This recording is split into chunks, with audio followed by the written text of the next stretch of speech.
जीवन में इस देश में अंग्रेजी बोलने वालों को शर्म आएगी, ऐसा समाज का निर्माण अब दूर नहीं है। तो सुना आपने, देश के गृह मंत्री अमित शाह कह रहे हैं कि अंग्रेजी बोलने वालों को आने वाले दिनों में शर्म आएगी। ऐसा क्यों होता है कि एक भाषा को उठाने के लिए हर बार भारतीय जनता पार्टी दूसरे भाषाओं का अपमान करना जानती है? एक वर्ग को अपमानित करके ही भारतीय जनता पार्टी को लगता है कि दूसरे वर्ग का सम्मान हो सकता है। यह हर तरफ दिखाई देता है दोस्तों, चाहे धार्मिक मोर्चे पर, चाहे वैचारिक मोर्चे पर। धार्मिक की बात करें तो आपको लगता है कि मुसलमानों का अपमान किया जाए, सिखों का अपमान किया जाए, उन्हें बदनाम किया जाए, और आपको लगता है कि तभी एक धर्म का सम्मान हो सकता है। दूसरी तरफ आज की तारीख में आपको लगता है कि अगर आपको हिंदी का दर्जा बढ़ाना हो या भारतीय भाषाओं का दर्जा बढ़ाना हो तो आप अपमान करेंगे अंग्रेजी का। तो सवाल तो पूछ, हक है तेरा, फर्ज है तेरा, किसी की खैरात, किसी का एहसान नहीं तुझ पर, मगर शर्त है, अंदाज़े बयां हो बेखौफ, अंदाज़े बयां हो स्पष्ट, अंदाज़े बयां हो बेबाक। हां, उस लफ्ज को याद रखो, अंदाज़े बयां हो बेबाक। बेबाक। देश के गृह मंत्री अमित शाह के इस बयान से बवाल मच गया दोस्तों, और जाहिर सी बात है भारतीय जनता पार्टी का जो प्रचार तंत्र है, उनके तमाम मंत्री सक्रिय हो गए। अब वो ये कह रहे हैं कि दरअसल इस बयान के पीछे विपक्ष पर निशाना साधना था, वो विपक्ष जो प्रधानमंत्री नरेंद्र मोदी की अंग्रेजी के लिए उनका मजाक बनाती है। मैं उसकी चर्चा करूंगा दोस्तों। मुद्दा यहां अंग्रेजी का नहीं है। सबसे पहले मैं आपको बतलाना चाहता हूं कि देश के गृह मंत्री अमित शाह ने दरअसल कहा क्या। इस देश में जो लोग अंग्रेजी बोलते हैं उन्हें जल्द ही शर्म आएगी। ऐसे समाज का निर्माण दूर नहीं है। उन्होंने यह बयान गुरुवार को नई दिल्ली में पूर्व आईएएस आशुतोष अग्निहोत्री की बुक मैं बूंद स्वयं खुद सागर हूं के विमोचन के मौके पर कही। शाह ने हिंदी समेत भारतीय भाषाओं के भविष्य पर कहा, अपना देश, अपनी संस्कृति, अपना इतिहास और अपने धर्म को समझने के लिए कोई भी विदेशी भाषा पर्याप्त नहीं हो सकती। अधूरी विदेशी भाषाओं के जरिए संपूर्ण भारत की कल्पना नहीं की जा सकती। मेरी बात याद रखना, हम सबके जीवन में, मेरी बात ध्यान से सुनना, हम सबके जीवन में इस देश में अंग्रेजी बोलने वालों को शर्म आएगी, ऐसा समाज का निर्माण अब दूर नहीं है। चीजों को वो ही कर पाते हैं जो करने की ठान लेते हैं, और मैं मानता हूं हमारे देश की भाषाएं हमारी संस्कृति का गहना है। हमारे देश की भाषाओं के बगैर हम भारतीय ही नहीं रहते हैं। हमारा देश, इसका इतिहास, इसकी संस्कृति, ये हमारा धर्म, इसको समझना है तो कोई विदेशी भाषा में नहीं समझा सकती। आधी अधूरी विदेशी भाषाओं से संपूर्ण भारत की कल्पना नहीं हो सकती। वो केवल और केवल भारतीयता से हो सकती है, भारतीय भाषा से हो सकती है। आज की तारीख में भारत में लोगों को अंग्रेजी आती है, वो हमारी ताकत है। क्या आप जानते हैं कि जर्मनी हो या चाइना, इन दोनों देशों में कई बार जब वो अमेरिका में प्रवेश करते हैं तो उन्हें दिक्कतें पेश आती हैं। क्यों? क्योंकि वहां के लोगों को इतनी स्पष्टता से अंग्रेजी नहीं आती है। मुद्दा यह नहीं है, मुद्दा यह है कि क्या आपको भारतीय भाषाओं का दर्जा बढ़ाने के लिए अंग्रेजी का अपमान करना जरूरी है? और जैसा कि कार्यक्रम की शुरुआत में कहा, यह भारतीय जनता पार्टी की राजनीति का हिस्सा बन गई है कि एक व्यक्ति का अपमान करो दूसरे को बढ़ाने के लिए, यानी कि दक्षिणपंथियों का सम्मान करने के लिए वामपंथियों का अपमान करो, हिंदुओं का सम्मान बढ़ाने के लिए मुसलमानों का अपमान करो, सिखों का अपमान करो। हालांकि एक बात स्पष्ट कर दूं, इससे हिंदुओं का कभी कोई सम्मान नहीं हो रहा है। जिस तरह की राजनीति भारतीय जनता पार्टी कर रही है, उससे सिर्फ और सिर्फ देश को दूरगामी तौर पर नुकसान हो रहा है, उसके अलावा कुछ नहीं।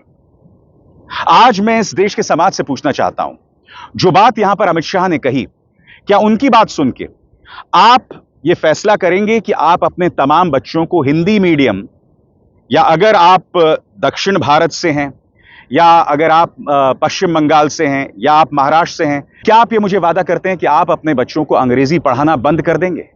नहीं करेंगे ना।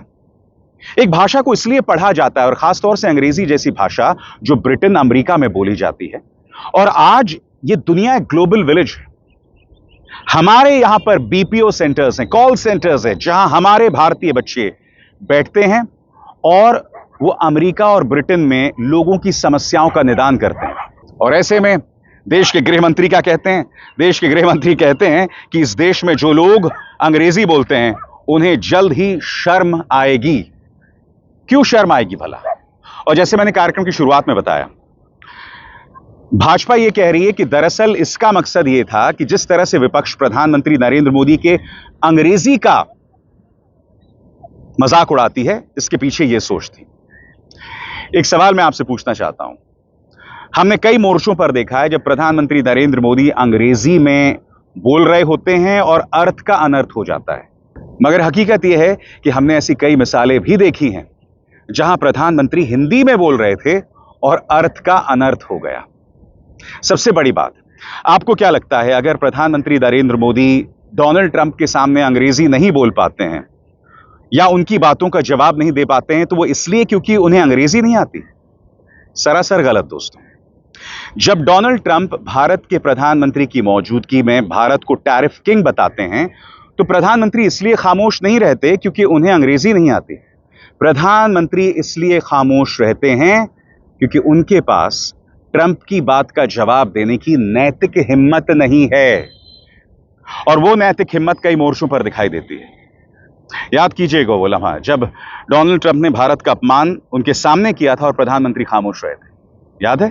फिर से सुनिए। We have to do that just as a mechanism of fairness, and that's what I've done. And so we are being reciprocal with India. Whatever India charges, we charge them. So frankly, it no longer matters to us that much what they charge, because whatever they charge, I had discussions with India in the first term about the fact that their tariffs were very high, and I was unable to get a concession. So we're just going to do it the easy way, and we're just going to say whatever you charge, we charge. And I think that's fair for the people of the United States, and I think it's actually fair for India. आपको क्या लगता है प्रधानमंत्री यहां क्यों खामोश थे? क्या इसलिए खामोश थे क्योंकि उन्हें अंग्रेजी नहीं आती? चलिए उस बात को छोड़िए। चीन गालवान घाटी में आता है, हमारी जमीन पर कब्जा करता है, हमारे 21 जवान शहीद हो जाते हैं, और प्रधानमंत्री ने क्या कहा था? न कोई आया है, न कोई घुसा है, याद है कि नहीं? फिर से सुनिए। न वहां कोई हमारी सीमा में घुस आया है, न ही कोई घुसा हुआ है, न ही हमारी कोई पोस्ट किसी दूसरे के कब्जे में है। यहां पर उन पर अंग्रेजी में बोलने का कोई दबाव नहीं था, यहां तो वो हिंदी में बोल रहे थे ना, मगर यहां पर भी वो बात नहीं बोल पाए। और ये वही प्रधानमंत्री हैं, याद कीजिएगा 2014 से पहले इन्होंने क्या कहा था? चीन को लाल आंख दिखानी चाहिए। आपको क्या लगता है यहां पर प्रधानमंत्री नरेंद्र मोदी क्यों नहीं बोल पाए जबकि वो हिंदी में बोल रहे थे? ये मुद्दे हैं। मुद्दा ये नहीं है कि अंग्रेजी नहीं आती। आप जो अंग्रेजी पर प्रहार कर रहे हैं ये गलत है। मुद्दा यहां पर यह है कि नैतिक हिम्मत नहीं है। याद कीजिएगा, अब हाल ही में विक्रम मिस्री का बयान सामने आता है, विदेश सचिव विक्रम मिस्री, और उस बयान में विक्रम मिस्री कहते हैं कि प्रधानमंत्री नरेंद्र मोदी ने डोनाल्ड ट्रंप को दो टूक कह दिया था कि भारत और पाकिस्तान के बीच में ये युद्ध रुका, उसमें अमेरिका का कोई किरदार नहीं था, उसमें व्यापार की कोई भूमिका नहीं थी। फिर क्या होता है? 14वीं 15वीं बार डोनाल्ड ट्रंप उसे फिर दोहरा देते हैं कि मेरी वजह से जंग रुकी, मेरी वजह से जंग रुकी। सबसे बड़ी बात वो ये भी कहते हैं कि मुझे पाकिस्तान से मोहब्बत है। यानी कि प्रधानमंत्री नरेंद्र मोदी से टेलीफोन पर बात होती है और न जाने क्या बातचीत होती है, वो असीम मुनीर से मुलाकात करते हैं और उसके बाद डोनाल्ड ट्रंप कहते हैं कि मुझे पाकिस्तान से मोहब्बत है, मैंने ये जंग रुकवाई, मुझे कोई क्रेडिट नहीं दे रहा। क्या यहां पर भी अंग्रेजी का कमाल है? याद कीजिएगा कल डोनाल्ड ट्रंप ने क्या कहा था, फिर से सुनते हैं। Well, I stopped a war between Pakistan. I love Pakistan. I think Modi is a fantastic man. I spoke to him last night. We're going to make a trade deal with Modi of India. But I stopped the war between Pakistan and India. This man was extremely influential in stopping it from the Pakistan side, Modi from the India side, and others. And they were going at it, and they're both nuclear countries. I got it stopped. I don't think I had one story. Did I have one story written about it? I stopped a war between two major nations, major nuclear nations, I don't think I had a story written about it, but that's okay. You know why? The people know. The people know. और आगे बढ़ने से पहले एक जरूरी संदेश। मेरे कार्यक्रमों के लिए आप नोटिफिकेशन का इंतजार मत कीजिए। मेरे चैनल में जाइए और खुद जाकर कार्यक्रम देखिए और रहिए अपडेटेड। और हां, ज्वाइन कीजिए मेरा चैनल। देखिए यह जरूरी संदेश। स्वतंत्र और आजाद पत्रकारिता का समर्थन कीजिए, सच में मेरा साथी बनिए। बहुत आसान है दोस्तों, इस ज्वाइन बटन को दबाइए और आपके सामने आएंगे ये 3 विकल्प, इनमें से एक चुनिए और सच के इस सफर में मेरा साथी बनिए। मैं फिर कह रहा हूं दोस्तों, मुद्दा अंग्रेजी नहीं है। देश के गृह मंत्री अमित शाह बहुत गलत संदेश दे रहे हैं अंग्रेजी पर प्रहार करके। आप दुनिया को बता रहे हैं कि भारतीय जनता पार्टी के नेतृत्व में भारत एक ऐसा देश बनता जा रहा है जिसमें अगर आप किसी से इत्तेफाक नहीं रखते तो उस विचारधारा पर हमला करो। अगर आपको हिंदू धर्म में अपने वोट को बढ़ाना है तो मुसलमानों और सिखों का अपमान करो। और अब सस्ती लोकप्रियता हासिल करने के लिए अंग्रेजी पर प्रहार किया जा रहा है। और सबसे बड़ी बात, ऐसा नहीं है कि प्रधानमंत्री नरेंद्र मोदी का हाथ अंग्रेजी में तंग है। कई बार हिंदी में बोलते बोलते उनकी जुबान लड़खड़ा जाती है। याद है कि भूल गए? फिर से सुनाता हूं मैं, आप देखा जाए। एनर्जी सेक्टर में हम आत्मनिर्भर हो, और जब मैं दुनिया को कहता था हम राजनीतिक लाभ नुकसान के गणा भाग के अंदर अब पूरा हमारा दिमाग सोलर पावर के सफल मूवमेंट्स हमारी भावी पीढ़ी के लिए, हमारी भावी पीढ़ी को, हमारे बच्चे एफिशिएंट बनाना, 500 ब्लॉक तक उनको एस्पिरेशनल डिस्ट्रिक्ट ब्लॉक के नाते आइडेंटिफाई करके उसको मजबूती करने देने का काम चल रहा। और विश्व को बायोफ्यूल अलायंस में दुनिया के सभी देश देखते ही देखते उसकी सदस्यता ले रहे थे। और इस महत्वपूर्ण काम में महामूल्य दस्तावेज। इन मिसालों को दिखाने का मकसद सिर्फ यह है कि जो भाजपा का प्रचार तंत्र यह कह रहा है कि अमित शाह का यह बयान एक संदेश था विपक्ष के लिए कि बेशक प्रधानमंत्री नरेंद्र मोदी को अंग्रेजी नहीं आती मगर उन्होंने भारत को विश्व गुरु बना दिया है, सरासर गलत। भारत अगर विश्व गुरु होता तो अमेरिका ने पाकिस्तान, आतंकवादी पाकिस्तान के बराबर हमें न रखा होता। यह हकीकत है दोस्तों। यहां पर कोशिश सिर्फ एक व्यक्ति को विश्व गुरु बनाने की गई और वो है प्रधानमंत्री नरेंद्र मोदी। हकीकत यह है और उसके अलावा कुछ नहीं। भाषाओं के आधार पर, धर्म के आधार पर, विचारधारा के नाम पर लोगों को बांटना बंद कीजिए। अब आपकी ये सियासत काम नहीं आएगी। और आपकी ये सियासत जिन अंधभक्तों पर काम आ रही है वो मेंटली बर्बाद हो रहे हैं। अब एक पूरी जमात लग जाएगी अंग्रेजी के खिलाफ एक आंदोलन करने के लिए, क्योंकि अमित शाह ने यह बात कह दी है। और सोने पे सुहागा, यही बात अगर प्रधानमंत्री भी कह दें तो बस मुझे ताज्जुब नहीं होगा दोस्तों, कॉन्वेंट स्कूल्स, पब्लिक स्कूल्स के सामने इनके अंधभक्त, इनका बजरंग दल, इनका विश्व हिंदू परिषद जो है वो नारेबाजी शुरू कर दे। क्या भारत के परिवार यही चाहते हैं? बताइए। आप गरीब परिवार से हो सकते हैं, क्या आपका मन नहीं करता कि आपका बच्चा पढ़े लिखे, नई भाषा सीखे?